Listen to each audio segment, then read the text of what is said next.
Mga pasayan yan, so niya nasabay yung auntie na ang kulong now. And in today's vlog, mag-unbox tayo ng gift na na-receive natin. Shock yung mga pasayan yan. So, kay, what you can expect na maka-receive ko og washing machine.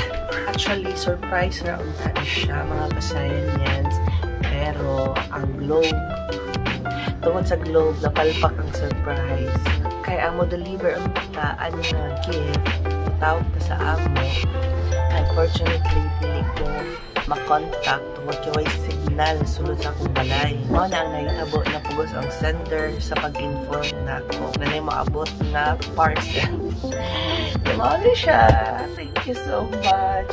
Dako kayo ng katabang sa akong budget no mga pasayan yan. So, kinulit ako palit ng washing machine. Kinanak yung budget machine. Thank you kayo, miss. Wala ko ma-expect na makareceive washing machine. Kaya tungkol lagi wala yung signal sa akong kwarto, sa akong balay. So, mga tiniranan na lang kung ako na lang mo pick up sa parcel dito sa office. Ito, nag-inform ang sender na di daw na ako kaya biton ang parcel. Kaya dako daw. So, nalibong ko kung ano usa siya. So, ito, nanawag ko sa in-charge. And then, ito, nag-inform siya nga washing machine di ay. So, ito, nangutan na siya kung wala ko kabalo. Kung sa reason. Kung ano ko, wala ko kabalo. I-expect ko nga mga beauty products ang padala. Washing machine din siya mga pasayan. So, shit. Anyway, ato nag-abigan ang washing machine.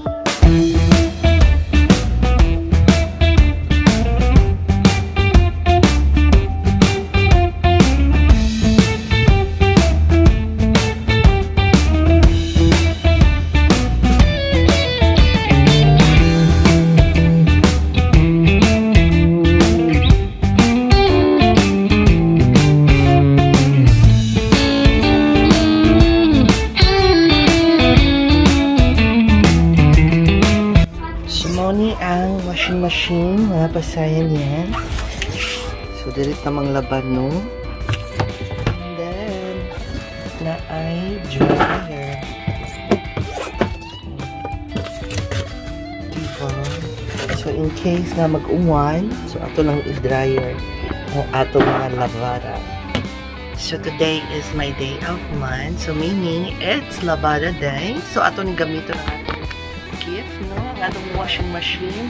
So, mga laba kita karoon, mga pasayan yan. So, balik ko ninyo.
dirty on the floor.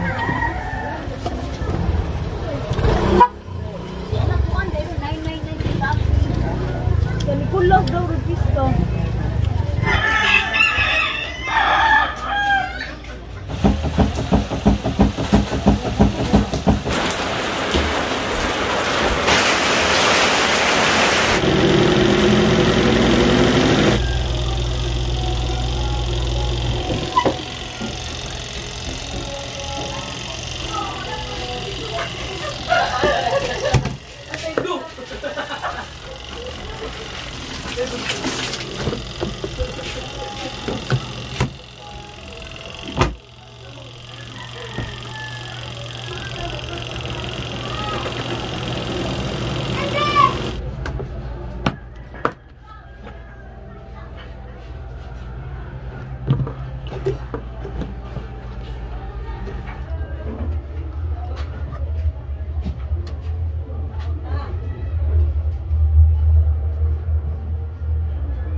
Siguro.